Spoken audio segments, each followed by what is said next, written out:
The number one killer of vegans is heart disease. The number two killer of vegans is cancer.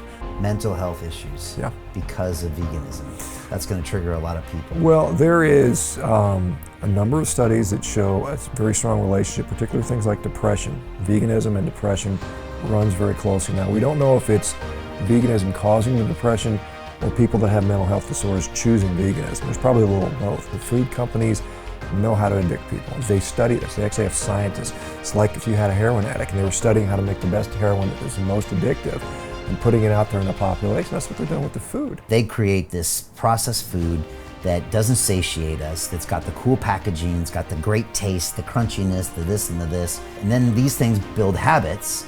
And so even when you amputate someone's leg, you can't say to them, just stop doing what even you know is stupid to do, and they go back and do it. Well, the problem is, what's the alternative? The typical alternative is eat some salad, low-fat dressing, and that tastes horrible. Nobody wants to do that.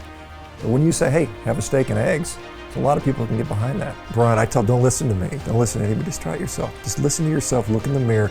This is the thing, because it's very confusing. We get climate change. Is it real? Is it not? I can't assess that. I can't walk outside and say the Earth's rising in temperature. There's no way for me to know that. But what I can do is I can look in the mirror and I can say, I feel better. I look better. I wake up with more energy. I'm happy. You can assess it yourself. You don't need a doctor to tell you that. You don't need a guy on the news to tell you if you're better or not. This is the one thing you have that no one can kind of hide from you. Don't listen to me, but try things.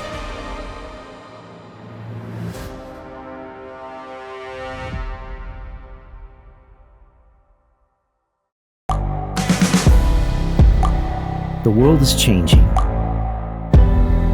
Inspiration is everywhere. It has never been so easy to connect, share, and bring people together. We're learning from others and finding the best in ourselves. Challenging our beliefs. Sharing our vulnerability. Overcoming our fears. Transforming ourselves so we can transform the world. How far can we go? This is London Real. I am Brian Rose. My guest today is...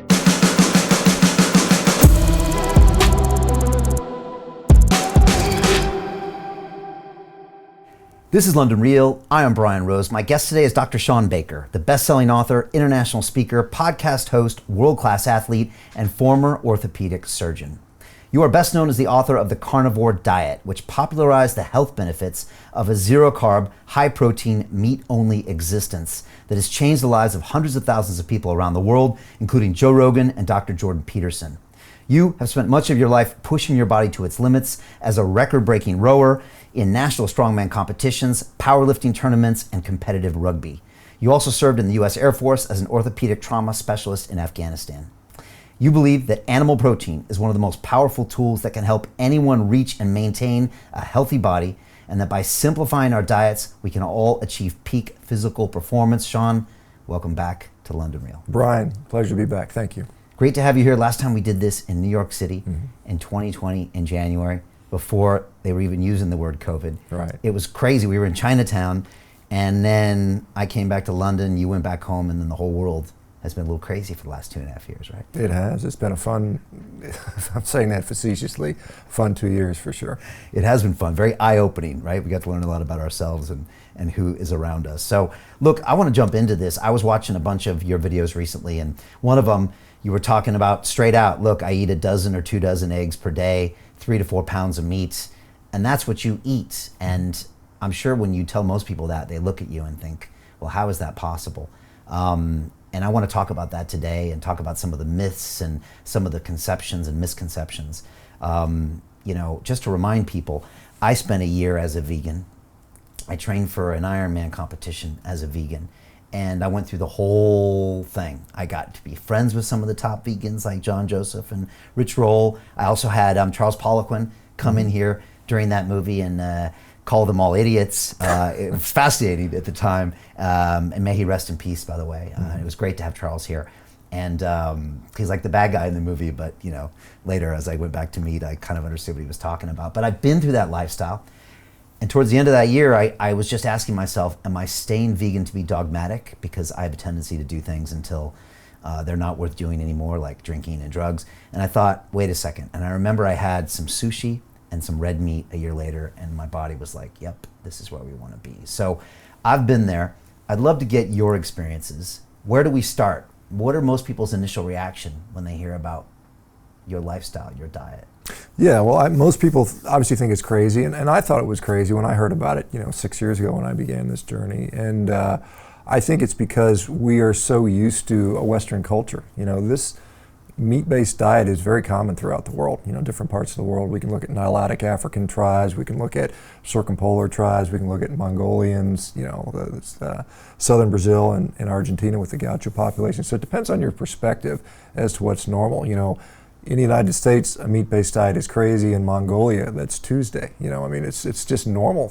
Parts of the world. And so I've had a lot of people now do this. Like you mentioned, tens upon tens of thousands of people.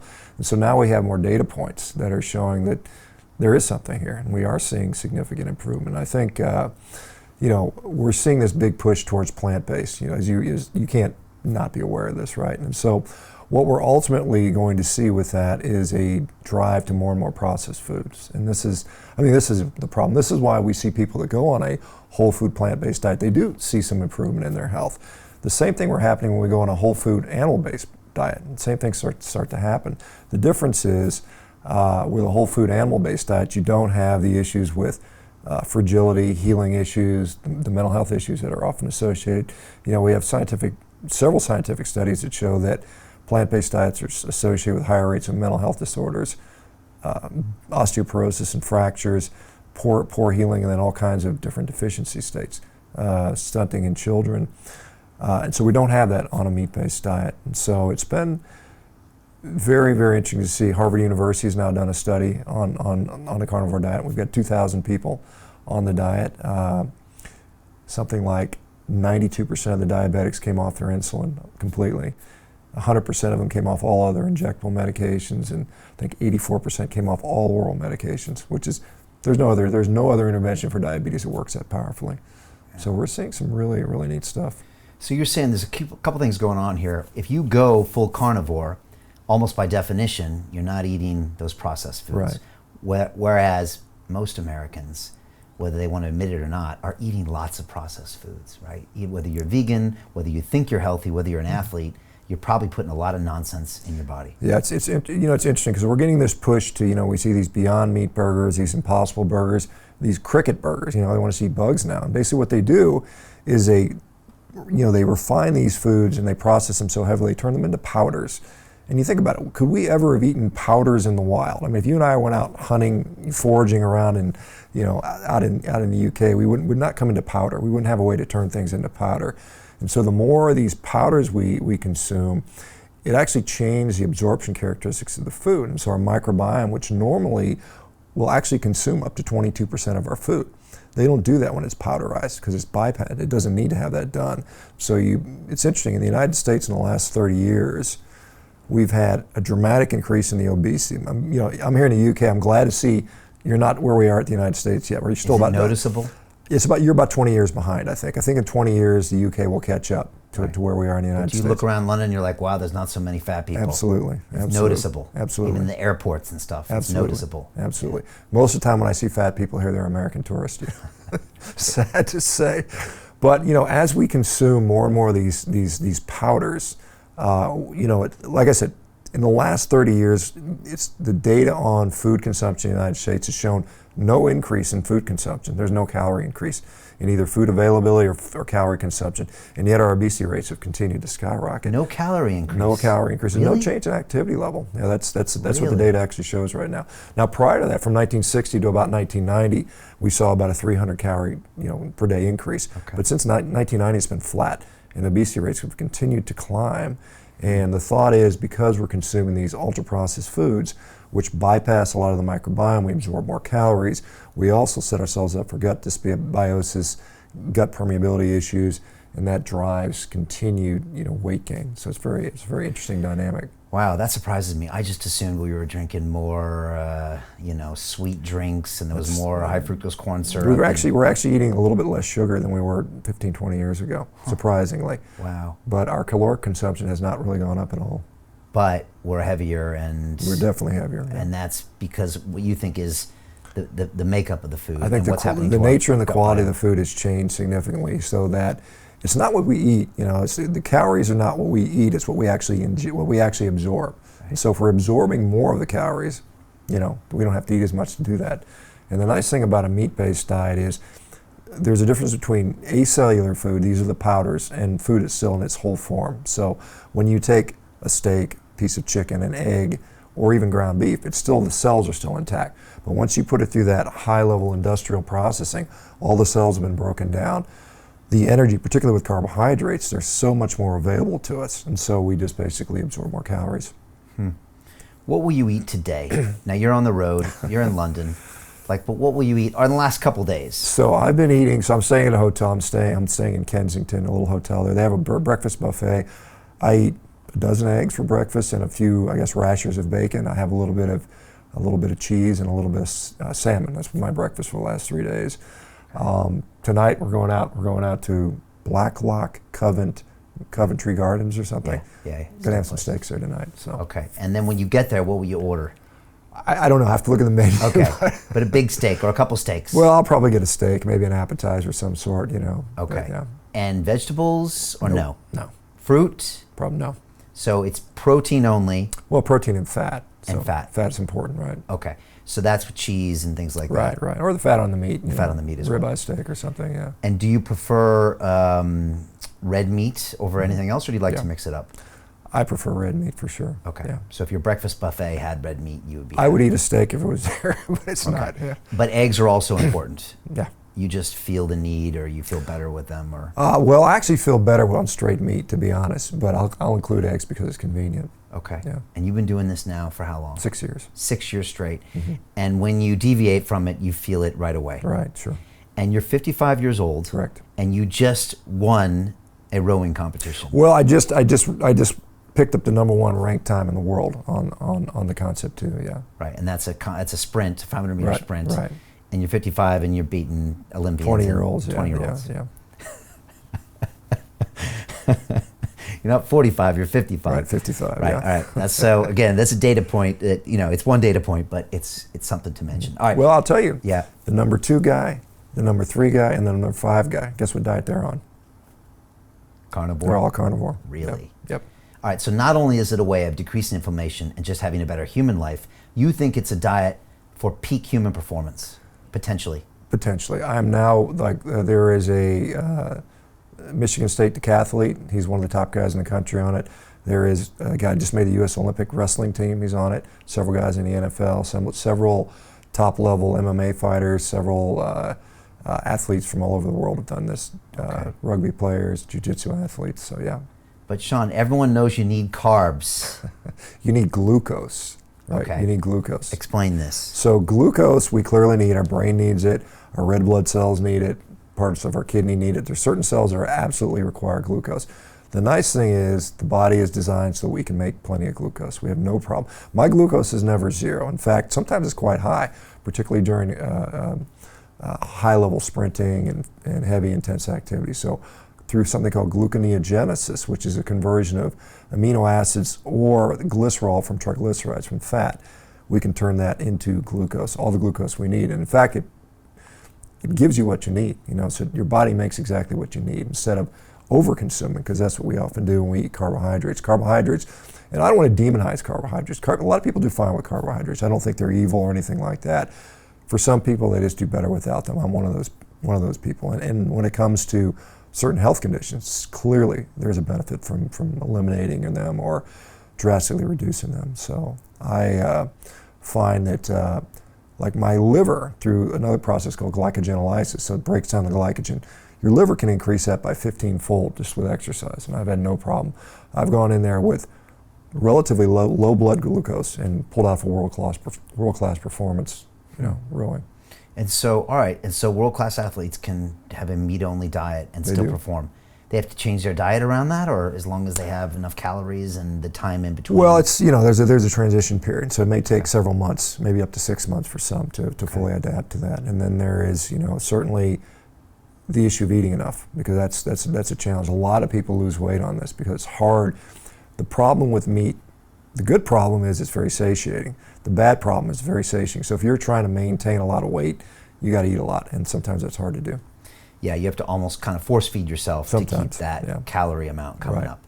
Yeah, I know what that's like. When I went on the vegan diet, I found that I guess I had to eat more, but I was training for the Ironman as well. Mm-hmm. But yeah, the meat is a good thing because you're not eating those carbs, so it's a great way to lose weight. I think people have always known that, Atkins diets, things like that. But if you want to maintain and keep glucose levels, you have to educate your body that it has to consume more. Potentially, yeah. Particularly if you're an athlete, yes. Okay, all right.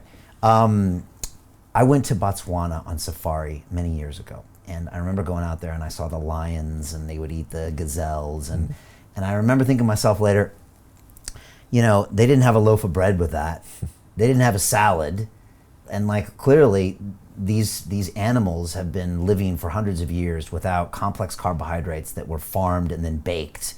And I just remember having this realization that they seem to be doing okay, and they're eating meat and meat and meat.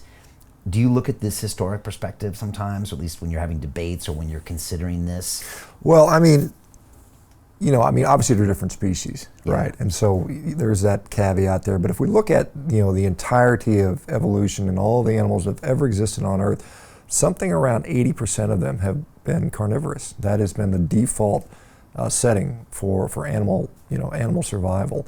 And to become adapted to consuming plants took a lot of specialization. And so we see these big ruminant, animals, these herbivores and other animals, they have this adaptation in their guts that humans, we have some capacity to do that. It's not, I think humans are omnivores. I've never said humans are strict carnivores. We are omnivorous. I think we favor carnivory. So it's something called a facultative carnivore, which means we do better with meat, but we have the capacity to do that. It's like a hybrid car. It can do electric and fuel, but it prefers the fuel. Right. So if we have to, we can go forage and hunt and gather, but we would prefer to eat meat. Well, if you watch any survival show, you know what happens, right? The ones that kill the big animal win. Right, and that's the concentrated, nutrient-dense calories that you talk a lot about as well. So 80% carnivorous when you look at all those species, and that tells you something. Well, it tells you that's the more efficient way to do it. You think about it, you and I are made up of animal cells, right? And what do those animal cells need for nutrition? Where would you find that? Well, you'd find it in other animal cells.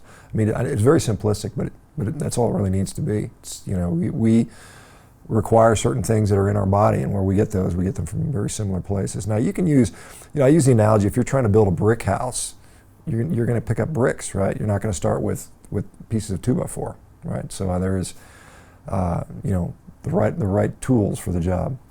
You mentioned ruminant animals. When I was researching this, I had to go look up what that meant. What is a ruminant animal, and why is that kind of important, just for eating those types of animals? Well, a ruminant animal, the most common one we're going to be familiar with is a cow. So it has a 4-chambered stomach. One of them is a rumen. They've got other bosom and some of the other parts, and that's important in the way they have to break down food. So, for instance, a cow is eating 100 pounds of food a day.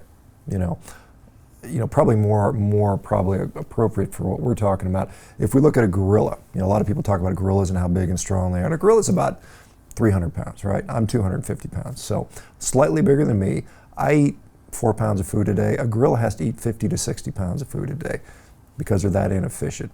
Not only do they do that, they have to recycle their food. They eat their own feces to recycle B12. And so if we're going on, saying eat like a gorilla, well, are you willing to eat 40 pounds of food and perhaps, recycle your food? So that's a difference there. Yeah, again, back to my trip in Africa, I got to ride these elephants around, and I did a safari, first in the Range Rovers and then on the elephant. First of all, elephant goes much slower, so you don't see as much stuff, but what you realize is an elephant eats all day. That's what it does, 16 hours a day. And when it's not getting a little bit of a coaxing from the rider, it literally is just pulling up, and it's got to constantly do that just to maintain the calories it needs. And it's massively inefficient. And it's actually quite shocking. And you see a lot of these animals, they spend most of their waking hours eating. Back to the point of a gorilla. A gorilla spends 80% of its waking hours chewing. 80% of your day is chewing. Right. Yeah. And these ruminant animals have this fascinating system through all their chambers of stomachs that basically take these vegetable matter that we would never want to eat or could eat and process it into this tasty meat. It's like a meat manufacturing. Well, they turn it into fat. Right. They turn it into short-chain fatty acids. So all the fiber they consume that they ingest, they actually absorb fat out of that. So they're actually on a fat-based diet. So at the end of the day, we need fat, whether we get it from converting fiber into fat. We have some capacity to do that in our own guts, about 200 calories a day worth. That's where we hear about the benefits of fiber, because we get these short-chain fatty acids that we absorb as fat. So you can just eat the fat and get the same benefits. Okay. Do we need fiber in our diet? We've been told all of our lives we need fiber. We've been told so many nutritional anecdotes. Right. Maybe we'll get into them today. But fiber. Yeah, so fiber, that's a great question. So I haven't had essentially no fiber in 6 years. I'm not dead, right? Clearly, so it's not essential. It's conditionally beneficial. Now again, when we're talking about eating a diet that is mostly acellular, like we look at the standard American diet, it's a bunch of processed food. So when you add fiber to that, you slow down some of that digestion, you give the microbiome a chance to function like it's supposed to. You mitigate some of the glucose spikes with that. Fibers also produces satiety, right? So if you're eating these candy bars all day long, you're not going to get much satiety, but you put fiber in there, it slows things down, it has a volume effect. So there is clearly a benefit to fiber in the context of junk food diet, but when you put it in the context of an all-meat diet, it's completely unnecessary. Right, it's just not needed because it's a completely different game that you're playing. But if you're adding a junk diet, it can actually make you feel full and slow down a little bit, right? Okay. My grandpa was a cattle rancher in Arizona, and I remember going to the feedlot as a kid, and I remember it smelled really bad because he had 20,000 head of cattle, and his job was to bring these cows for the last few months of their life, fatten them up, and send them for the kill. And we used to get a half a cow every year, and we drive it down to San Diego, and I grew up eating meat, and it was amazing.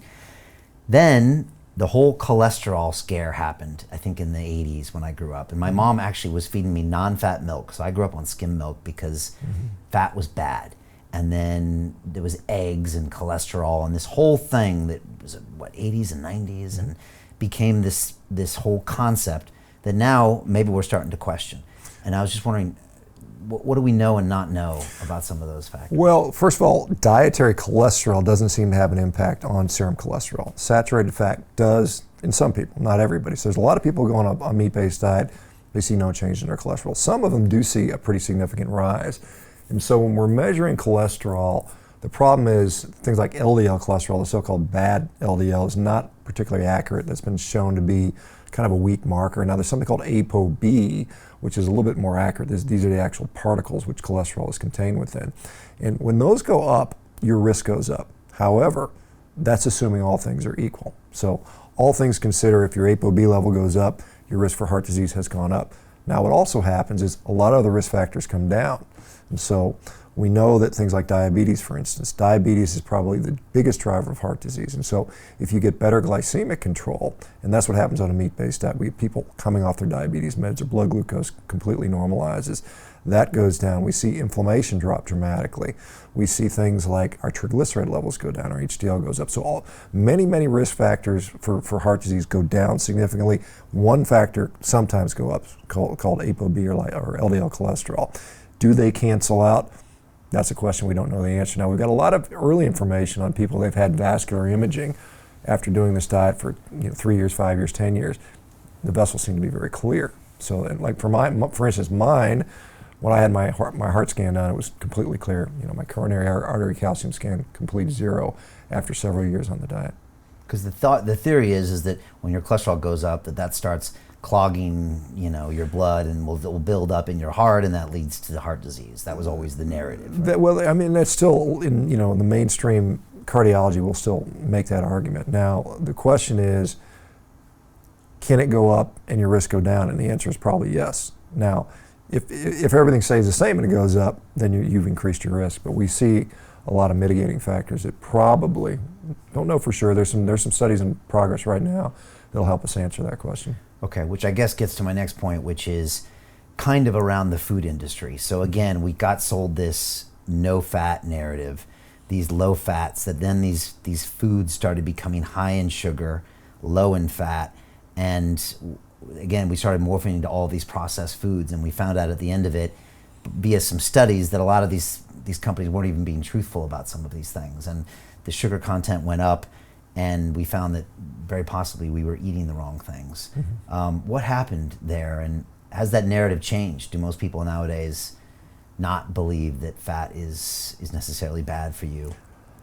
Well, it depends on who you talk to. I mean, certainly, I think the main thought right now is still that fat is bad for you. Saturated fat is bad for you. Red meat is bad for you. Butter is bad for you. We should be eating, canola oil, soybean oil, margarine. We should be avoiding, maybe have some lean meat, eat a lot of vegetables, eat a lot of fiber. That's still the main messaging that we get out of the medical community. I think relative to the sort of the standard American diet, that's probably reasonable advice. However, I think it's also causing a lot of people to have problems. Right.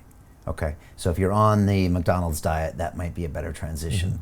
But if you look at that compared to, say, a carnivore diet, it's not necessarily superior. I don't think so. Right. That's not mine. That's not what I've seen with now literally tens of thousands of people. It's funny though, because like you can sell it to someone. It sounds like it makes sense. Look at this rich butter. Look at this red meat. And it tastes so good. Clearly it's bad for you. And it's, back in the 80s, it was like fat makes you fat, which people didn't really question, but it doesn't really make sense. And that, we'll get on to the veganism argument, which is not far behind that. But is it frustrating to you to see that kind of sold and that people even buy that without thinking about the science? Well, I think the problem is most people don't think at all. There's a minority of people that even care about what they eat. I mean, really the biggest decision-making point is, does it taste good and how cheap is it? That's what probably 90% of the people make their decisions. So the apathy is more a problem. I can deal with the people that disagree because I can put the counter arguments out very easily.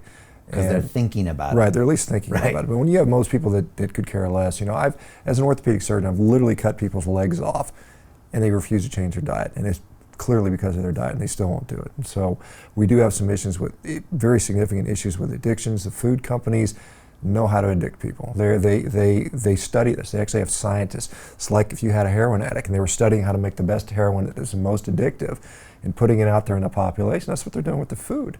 And they know it, and you can just walk around and it's everywhere. Everyone's addicted to it. It's hard to stop because it's free, it's ubiquitous, and your grandmother gives it to you. So it's how do you stop that?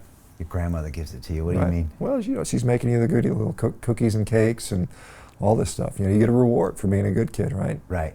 Yeah, and then the food company makes an even better version of that. Right. Because your grandma used to make stuff, at least it was 5 ingredients in her kitchen. Right, and it took her 2 hours or 3 hours in a food company. There was an interesting study on, I think it was millennials or Generation Z, they stopped eating much cereal. And you think, well, maybe they care about their health and they're not wanting to eat a lot of cereal. No, that's not why. Cereal took too much work because they had to wash a dish. So instead of pouring milk into the bowl and eating their cereal and washing the dish, that's too much work. They'd rather have a little package they can open up, throw it in their mouth, and throw the wrapper away.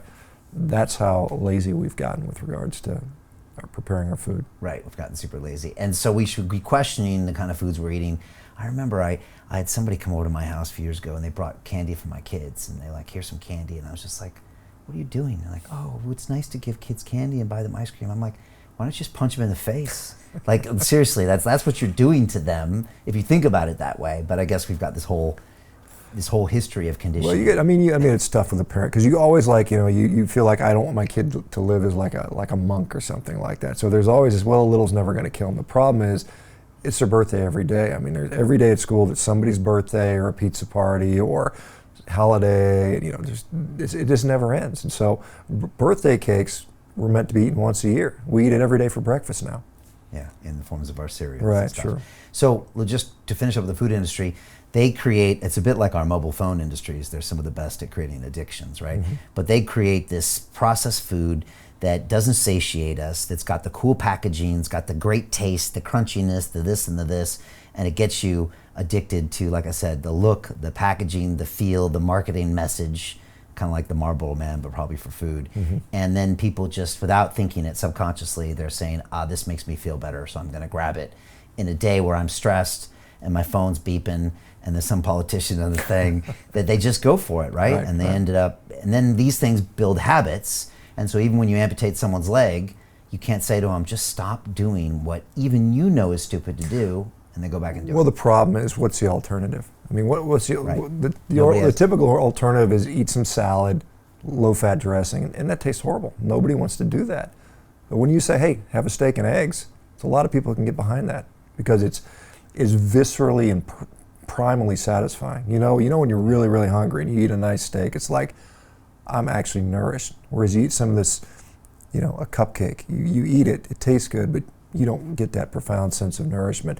So when you tell people to replace this junk food, which tastes really good, I mean, it tastes great, they do a good job of making that, with quote unquote healthy food, go eat some quinoa, go eat some kale salad, the compliance rate is almost none. Yeah, because they feel like it's a sacrifice, because Right, it is. right. Now, well, I want to talk about the access, but you mentioned how cheap it is.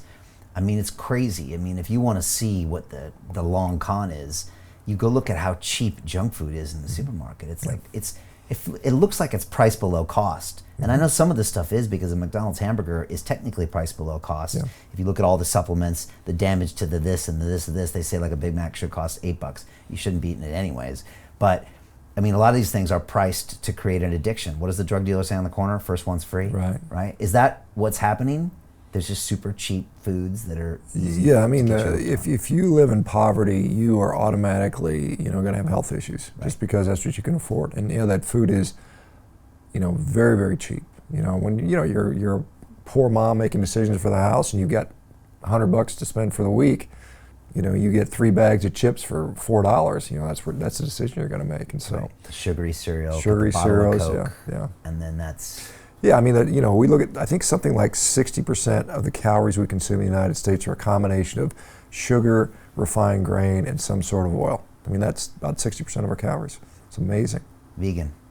Some of it's vegan. Yeah, most of it's vegan, yeah. Most of it's vegan, right? Yeah, it can be, yeah. The bad vegan diet. So, all right, my next question is, but Shawn, not everybody can afford a steak like you're going to eat tonight. Not everybody can cook eggs. That's probably a worse argument. Yeah. But maybe people can't get the access to the food you're talking about. Well, I mean, outside of some countries, I think most Western countries, access to meat is still there. Still, now for the time being, and maybe that'll change as we get crazy about this stuff. But I mean, ground beef is perfectly fine. That's pretty inexpensive. I mean, you can go, I can tell you, U.S. prices, you can find ground beef still, even today with inflation, $3 or $4 a pound. A dozen eggs may cost you $4. And so you could eat for $7, $8 a day typically, which is, a cup of coffee at Starbucks, basically, something like that. So it is accessible, it's doable. You take into account all the garbage you're not eating, all the supplements that you have to take, all the pills you're taking, all the other things, all the time, all the prep time, all that stuff. It actually turns out to be about the same for most people. Okay. It's doable. You just got to go out of your way to do it, because you won't necessarily be able to buy it here and there. Although you can go buy meat in places as long as you're a little intentional. Yeah. Right? And these days there are sometimes more options for meat. Well, I mean, if you're talking about a grocery store, there's plenty. You can buy direct from a rancher, which I often do. You can, if you have the space for a freezer, you can get 300 pounds of meat for $4 or $5 a pound typically. Even grass finished. So. Do you care about your meat as far as it being organic or what they put in it, or are you just like, just give me the goddamn meat? Mostly the latter, but I'll put some caveats here. I like to enjoy what I eat, and I think certain meat tastes better than others. But I think it's important to realize that the data we have, the human data we have, comparing, say, grass-finished steak versus grain-finished steak, is not significantly different. There's no real. I've collected data on 12,000 people on this diet. Outcomes are no different depending on which type they use. Now, I will say, from an environmental impact standpoint, there are some very good and compelling arguments to consume meat that's been pastured a certain way. That is to say, high density grazing with rotational, frequent rotation and movement of the cattle. That has a very beneficial effect on the diversity of the land, soil carbon sequestration, and so it's a net positive. It's interesting. There's a professor, Alan Williams, who's calculated that if we can convert, again, in the United States, around 30% of our cattle ranches to rotationally grazed, high-dense grazed cattle. We can offset all of the carbon emissions in the United States, everything. That's energy, that's transportation, that's industry sector, just by moving those cows onto the land. So a more efficient use of that land. Yeah. Because you're touching on the argument that cattle ranching basically has high carbon emissions, right? That's what's being called out. That was in, what was the movie? Cowspiracy. They went big on that, right?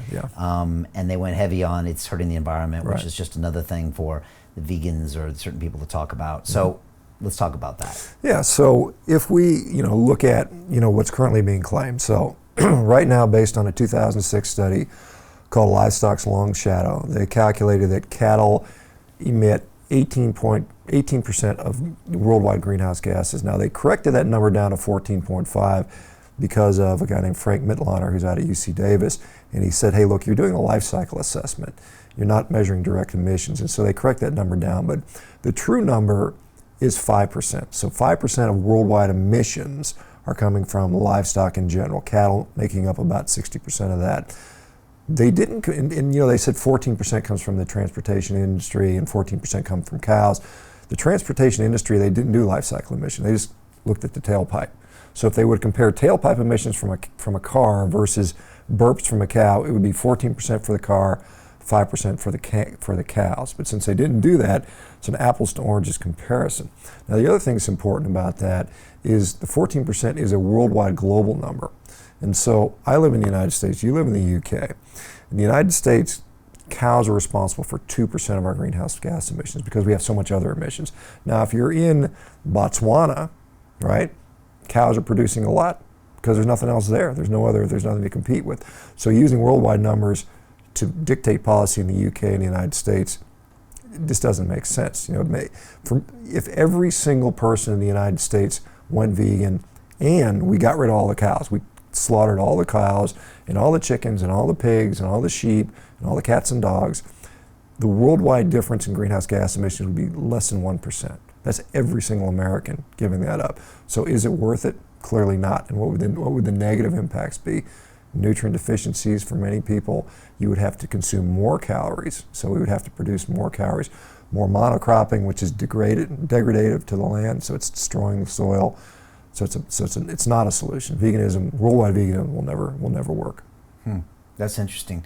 Yeah, it's funny you make that comparison study because it's like when you go to Starbucks in America and they take away your plastic straws and you're like, okay, well let's look at where most of the plastic pollution comes from Indonesia and all these Asian countries. And I think it was a congressman from Texas who's been on our show with the eye patch. I forgot his name. I think he had this argument with someone. Dan. I forget his name. But he had this argument with someone in Congress where he's like, "Do you think that'll make a difference?" Oh, I think it will. He's like, "Do you know that most of this pollution comes over here?" So just an American giving you a paper straw so you feel better about yourself that day doesn't actually make a net difference on the globe. And there's a lot of that duplicity going on in America. You just mentioned something else though. Global veganism is never going to be tenable. It's never going to be practical by any means. It can't take off in large scale anywhere. We need the animals for agriculture in general. Where the farming would collapse completely if you took the animals out of the equation. Because of fertilizer, they're all part of that whole ecosystem. Right. So it's not a possibility. It's not practical. And the vegans agree with this too? No, of course they don't. They have some different outlooks, obviously. So let's talk about veganism and just go into this. So again, and I've been there, and I think this gives me a good point of reference because I was not seduced, but I was invited for my vegan tryout. I did a year on it. I trained for the Ironman race, 90 days on my brand new vegan diet, and I was surprised I didn't have injuries because I thought they were coming, and I didn't have them. And I don't know what that was. Again, I was going more whole food, all that stuff, but I trained well. I had to eat more, is one thing I remembered. I had to eat more because it probably wasn't as nutrient dense, maybe. And I made it through. And I also got seduced by the cult of veganism, let's just say it. So again, I'm doing the right thing for the planet. I'm not hurting the animals. I'm all those things that they kind of throw at you. And The crazy thing is, Shawn, is that you end up really believing it, and like the food tastes better, and you end up hating consciously or subconsciously on anybody who's killing animals. Right, sure. And I felt myself do it, and I was just like, wow, look at you, and getting disgusted by like fish and thinking about the life cycle and all the cruel things purportedly being done to these animals in these different ways, shapes, or form, and it really gets into your head. Yeah. And again, I experienced it for a while, and then I came back. I have a lot of friends that have come on the show over the years. Timothy Sheaf was one of them, who was the vegan prince. He was the worst vegan. He used to call me out and be terrible to me. He used to bring fruit over to the thing and call me out, and then later he confided in me at one of my movie premieres, and he's just like, Brian, I started drinking milk and I feel amazing. And I was like, bro, you're the vegan prince. And then he finally came out and talked about it. So and again, when I stopped eating plant-based food at the end of that year, my vegan friends don't talk to me anymore because I got thrown out. Well, you were never a vegan. I mean, you were never really a vegan if you leave. So that's the recurrent theme. So theme. address some of these issues because these are real, and these get sold to you. You watch a movie on Netflix. By the way, they're all on Netflix, and they give you some narrative that you buy into, and we're supposed to be rational humans, but we're not. Then we get into this cult. There's tons of these arguments that we're being cruel, we're saving the planet.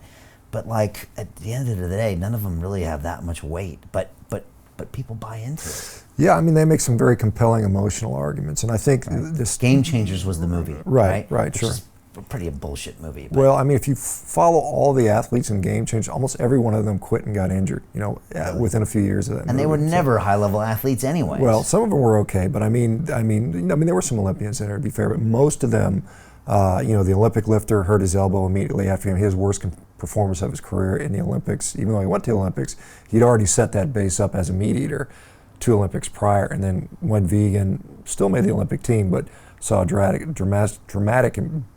decrease in his performance. But I think the ethical argument, I'm going to eat a guiltless salad because no animal death occurred. That is a big fallacy, because when you look at the way all food is raised, animals are killed. Now people say, well, it's incidental because the crop machine ran over the harvester and most of them run away. That's a part of where the death is coming from. But you think about it, almost all these crops are sprayed with pesticides. They're sprayed with rodenticides. They're sprayed with insecticides. So those things are done intentionally. I mean, a pesticide, the name tells you what it's going to do, like homicide. Pesticide, we're killing pests. We know we're doing it. They do it intentionally. Literally trillions of small animals and insects are killed to produce all this food. And if they're not killed with pesticides, farmers are out there, they pay people to shoot these animals. They shoot any animal that's eating the food, they get shot, or they blow them up. If they have little moles in the hole, they drop bombs on there and blow these animals up. So there are trillions of animals killed for you to be able to eat your vegan salad. So and guess what? Those animals don't have a quick slaughter. They don't have a quick death. They have a slow, painless death of poison, bleeding to death, laying in a field rotting. This is what they do. That's the suffering you don't see, that there's not a movie about. I can hear the vegan tears right now. Yeah, sure. All right, so you want to be clear that there is animal death even in producing plant-based foods. Right, and the counter to that, vegans will say, well, cows eat a lot of the grain, right? And they sort of say but the actuality, the numbers are, and these are very clear numbers from the FAO, livestock consumes about 1/3 of our grain production, right? That's not all crops. I mean, cows aren't consuming carrots and potatoes and tomatoes and watermelons and mangoes. They're not eating that. They might eat some of the scraps, but I mean, most of the crops on Earth are consumed by humans, either in the form of food or things like biofuels. Like a lot of the soybean oils are turned into biofuels. In fact, all the soybeans, and so most of the soybean meal goes to China to feed their pigs. China's not going vegan anytime soon, just for the record. But 100% of those soybeans are turned into oil, which is all 100% human consumption. So it's not like, this argument that if we stop feeding cows, grain, that all these humans would have all this food. Most of what they eat, most of what the cows eat is inedible to humans. If you go to a livestock feeding area and pick up what they're eating, there's no way you'd eat that. It's not fit for human consumption. Okay. So they're not eating food that people would be eating. They're eating food that only those animals would be eating. Only about 10% of what they eat, humans could conceivably eat. So it's a very small percentage. What about the other, we're going through the vegan lists of arguments. So environment, I don't like harming animals. Right. So if you don't like harming animals, you just have to stop living. There's nothing going to get around that. And just, like I said. To continue watching the rest of the episode for free, visit our website londonreal.tv or click the link in the description below.